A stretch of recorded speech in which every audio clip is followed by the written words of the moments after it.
하나님의 말씀 보도록 하겠습니다. 요한복음 3장 16절에서 17절, 요한복음 3장 16절에서 17절 두 절을 봅니다. 우리 다 같이 합독하시겠습니다. 합독하십니다. 요한복음 3장 16절부터 17절 말씀 시작. 하나님이 세상을 이처럼 사랑하사 독생자를 주셨으니 이는 그를 믿는 자마다 멸망하지 않고 영생을 얻게 하려 하심이라. 하나님이 그 아들을 세상에 보내신 것은 세상을 심판하려 하심이 아니요 그로 말미암아 세상이 구원을 받게 하려 하심이라. 아멘.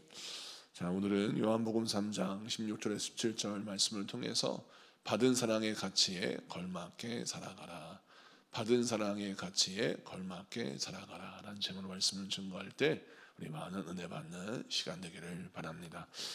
오늘 이 요한복음 3장 16절 말씀은 매우 유명한 말씀이고 잘 알고 있는 말씀입니다. 하나님이 우리를 사랑하셨다, 이 한 구절, 이 한 문구만 가지고도 우리 마음속에 큰 은혜가 있지요. 왜냐하면 우리가 사랑받을 자격이 없는 자인데 하나님이 사랑하셨다는 거죠. 여기서 이 세상은 어떤 의미냐, 그냥 코스모스라고 헬라어가 쓰여져 있는데 이 코스모스라는 말은 단순히 우리의 이 자연 만물의 세계만을 의미하는 것이 아니라 죄악된 세계, 구원받을 자격 없는 세계를 하나님이 사랑하셨다라는 것입니다. 그래서 이 사랑을 표현하는 말씀이 로마서에 나오죠. 로마서 5장 8절 우리가 자주 인용해서 알고 있지만 다시 한번 우리가 마음속에 각인시키며 로마서 5장 8절 말씀을 같이 선포하며 읽어보겠습니다. 시작. 우리가 아직 죄인 되었을 때 그리스도께서 우리를 위하여 죽으심으로 하나님께서 우리에 대한 자기의 사랑을 확증하셨느니라. 아멘.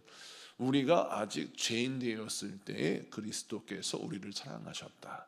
이 말씀은 우리가 사랑받을 자격이 아직 없을 때, 사랑받을 이유를 알지 못하고 또 내가 사랑을 필요한 존재인지도 깨닫지 못할 때, 그런데 우리 주님께서 나를 먼저 사랑하셔서 내가 사랑받는 존재인지 알게 하시고 또 나에게 그 풍성한 사랑을 허락하셔서 나로 하여금 하나님의 자녀로 살아갈 수 있는 기회를 주신 것입니다. 자, 그래서 나를 먼저 사랑하시고 나를 먼저 품으시며 나를 먼저 안으신 그 하나님의 사랑이 나에게 주어졌음을 우리는 깨닫는 여러분 되기를 축복합니다. 그래서 오늘 요한복음 3장 16절의 말씀을 통하여 우리 마음속에 어떤 은혜를 너의 마음속에 새겨야 하냐면, 내가 사랑받을 자격 없는 자가 사랑받았구나, 이걸 깨닫고 또한 우리가 주님 앞에 나갈 때도 어떤 담대한 용기를 가져야 되냐면, 뭔가 내가 사랑받을 자격이 있어야 사랑받겠지라고 하는 생각 또한 내려놔야 합니다. 우리 주님께서 나를 위하여 십자가에 못 박혀 죽으시고 아낌없이 자신의 생명을 내어주신 만큼 우리는 주의 사랑을 크게 받은 사람이에요. 우리 주님이 한 번 우리를 사랑하셨기 때문에 그 사랑이 계속 주어지고 그 사랑이 우리에게 허락되어지는 겁니다. 베드로가 예수를 모른다고 3번 부인했어요. 사랑받을 자격 없죠. 어떻게 3년 반 동안 예수님과 함께 동고동락했는데 어떻게 예수님이 고난당하실 때, 어려우실 때 예수를 모른다고 부인합니까? 여러분, 우리 인생도 마찬가지잖아요. 아무리 친한 친구라도, 아무리 가까운 가족 같은 사람이라 할지라도 내가 어려울 때 나를 몰라하고 내가 어려울 때 나는 오히려 거절하고 나에게 등을 돌린다면 얼마나 서운해요. 우리 예수님이, 베드로가 예수님을 3번 모른다고 부인했을 때 예수님 마음이 안타까우시고 힘들고 어려우셨을 것입니다. 그런데 예수님이 부활하신 다음 베드로를 찾아가시죠. 그리고 그를 다시 부르십니다. 그리고 물으십니다. 네가 나를 사랑하느냐라고 물으시죠. 그러자 베드로가 주님, 예수님 사랑합니다 라고 고백하죠. 이렇게 예수님이 사랑받을 자격 없는 베드로를 먼저 사랑하셨는데 베드로가 그 예수님의 사랑을 거절하고 오히려 예수를 모른다고 부인하는 그런 죄를 저질렀지만 우리 예수님이 또다시 그에게 가셔서 네가 나를 사랑하느냐라고 물으시고 그에게 돌이킬 수 있는 기회를 허락하십니다. 이것이 바로 주의 사랑이었고 주의 은혜였어요. 이 사랑을 우리가 어떻게 감히 흉내내요? 이 사랑을 어떻게 우리가 감히 내 사랑이라고 말할 수 있겠습니까? 그런데 예수님이니까 이 사랑이 가능한데 그 사랑을 우리가 받고 누렸지 않습니까? 그러므로 우리가 신앙생활할 때 어떤 태도가 중요하냐면 나의 영적인 어떤 자격을 찾기 전에 먼저 나를 사랑하신 하나님의 사랑을 헤아리면서 감사의 신앙을 회복해야 될 줄로 믿습니다. 얼마나 감사합니까? 사랑받을 자격 없는 나를 사랑하셨는데 하나님의 세상을 이처럼 사랑하사 독생자를 주셨어요. 이 독생자라고 하는 말을 잘 살펴보면 그냥 하나뿐인 아들 이런 의미만이 아니라 무엇과도 바꿀 수 없는 오직 하나인 이런 뜻이에요. 이 원어의 뜻을 깊이 살펴보면 헬라인들에게 또 오늘 현대인들에게 우리 하나님께서 이 말씀을 통해서 무엇을 깨닫게 하시느냐, 그냥 외아들을 주셨다 이렇게 가볍게 이 말씀을 들어서는 안 되는 것입니다. 하나님께서 어떤 아들을 주셨느냐, 무엇과도 바꿀 수 없는 세상에, 온 세상에 딱 하나밖에 없는 그 아들 예수 그리스도를 우리에게 보내셨다라는 거예요. 그래서 그분의 희생으로 우리가 구원을 얻을 수 있는 자격을 얻게 하셨다. 그러므로 우리는 어떤 인생의 가치를 갖고 있냐면 이 세상에 딱 하나밖에 없는 유일무이한 예수님의 그 생명의 값을 치르고 구원받은 그 생명값을 가진 자라는 거예요. 그러면 우리가 인생의 가치를 매길 때 어떻게 되느냐, 내가 가지고 있는 것에 따라 내 인생의 가치를 매기는 것이 아니라 내가 받은 사랑을 따라 내 인생의 가치를 매겨야 할 줄로 믿습니다. 물건이 값을 매길 때 어떤 값을 매기냐에 따라서 명품이 되기도 하고 때로는 또 보세가 되기도 하는데 참 어이가 없는 것이 제가 어떤 뉴스에 보니까 유리 테이프, 그러니까 비닐 테이프 같은 것이 있어요. 그냥 딱 봐도 그냥 비닐 테이프 같은 거예요. 그런데 명품 브랜드를 딱 매기니까 이게 막 수백만 원 가치의 제품으로 팔리는 겁니다. 저는 그래서 아니 무슨 유리 테이프 고리처럼 되어 있는, 여러분 유리 테이프 보면 이렇게 동그랗지 않습니까? 이게 팔찌래요. 그래서 그걸 돈 주고 사요. 그래서 제가 참 그러면 돼지표 유리 테이프를 하나 사주면 더 좋을 텐데 거기 하여튼 이렇게 팔찌가 유리 테이프를 이렇게 갖고 다니는 것처럼 테이프에 손을 낀 것처럼 이렇게 되어 있어요. 근데 이게 수백만 원이래요. 그거 보면서 무엇을 느끼냐면 인간이 살아가는 세상은 아무리 초라하게 보인다 할지라도 값을 비싸게 매기니까 사람들은 그 브랜드 때문에 이 하찮아 보이는 제품도 명품이다라고 생각해요. 여러분, 우리의 인생의 가치는 세상에 볼 때, 세상의 저울로 달아볼 때는 별 볼 일 없는 가치를 갖고 있어요. 그런데 이런 별 볼 일 없는 인생에 세상에 예수님이 당신의 생명을 내어주시며 값으로 사신 자가 되었어요. 그러니까 세상이 우리를 어떻게 보냐면 아니 이렇게 값을 지불하고 살 만한 인생인가? 이렇게 희생을 치르면서 구원받을 인생인가? 갸우뚱하겠죠. 그래서 우리를 끊임없이 고소합니다.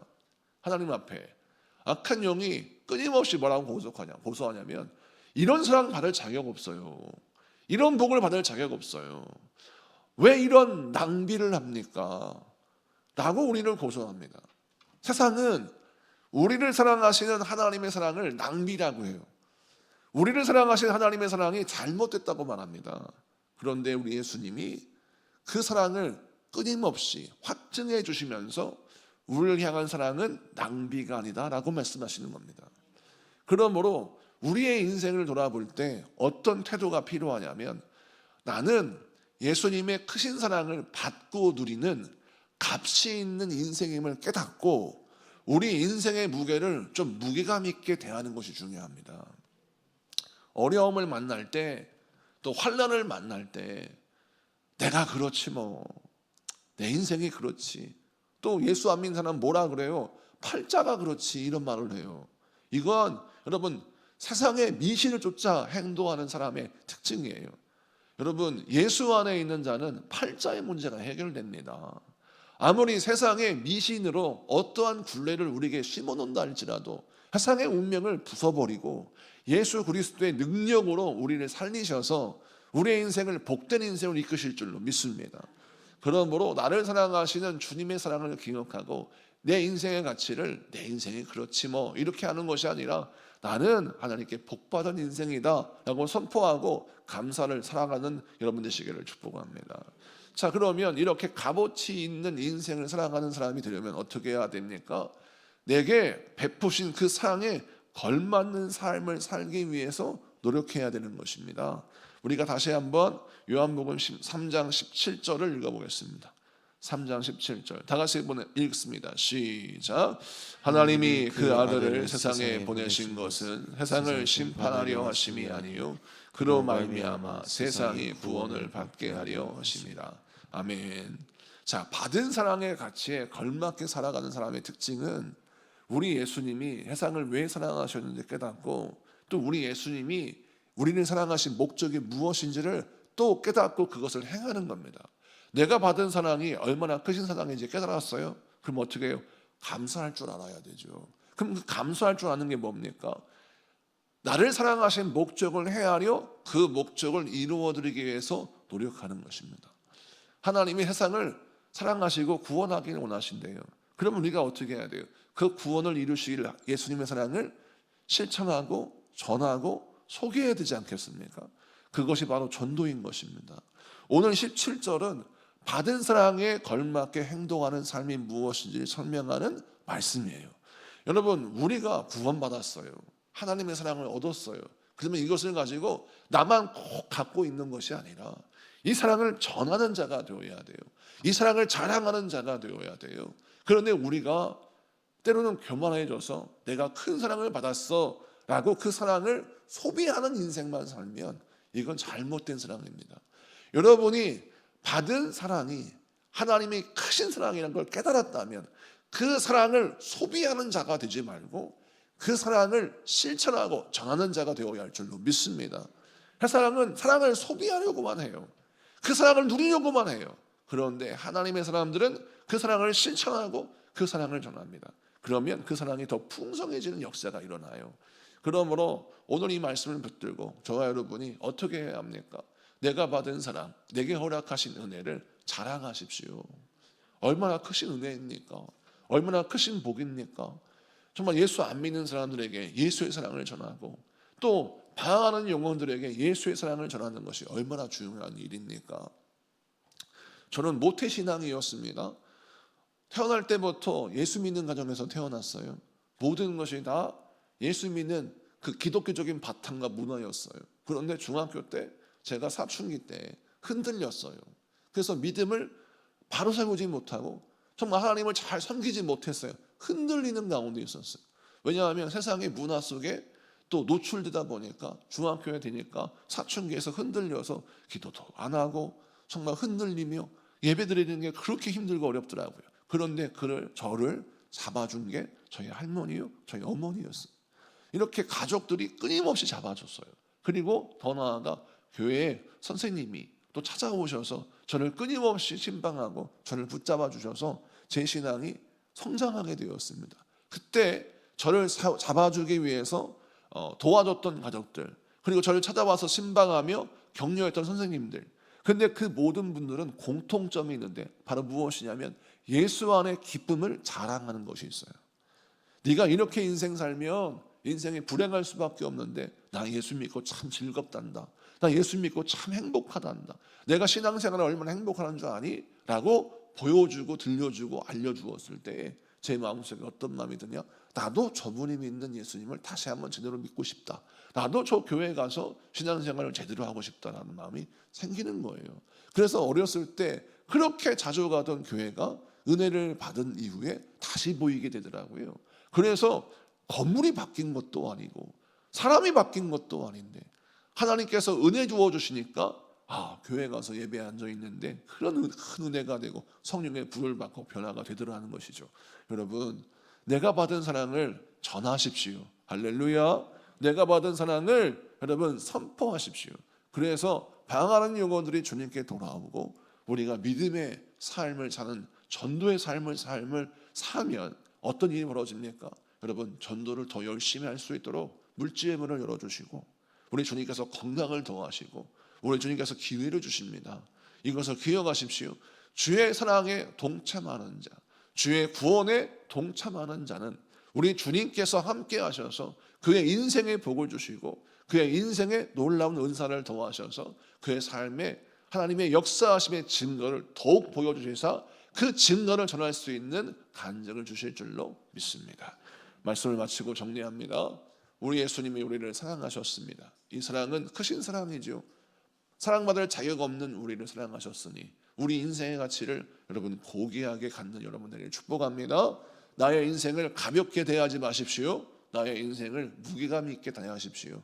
이유는 무엇입니까? 나를 사랑하신 그 사랑이 너무나도 크신 독생자를 내어주신 사랑이기 때문입니다. 이 말씀을 붙들고 승리하는 여러분에게 축복합니다. 우리 공동 기도문 같이 기도하겠습니다. 선포합니다. 시작. 하나님 아버지, 오늘도 독생자를 내어주신 크신 사랑을 말씀 가운데 다시 깨닫게 하시니 감사합니다. 주님, 이 한량없는 사랑 앞에 깊이 감사하게 하시고 우리도 진실한 순종으로 그 은혜에 합당한 삶을 살아가게 하옵소서. 또한 세상의 핑계나 내가 가진 것으로 자신을 판단하지 않게 하시고 우리를 위해 흘리신 예수 그리스도의 거룩한 핏값으로 주어진 참된 가치를 붙들며 하나님께 영광 돌리게 하옵소서. 우리의 인생을 어둠에 방치하지 않게 하시고 갑으로 산 존재답게 날마다 빛 가운데 행하게 하옵시며 예수님의 이름으로 기도드립니다. 아멘. 오늘 주신 말씀 붙들고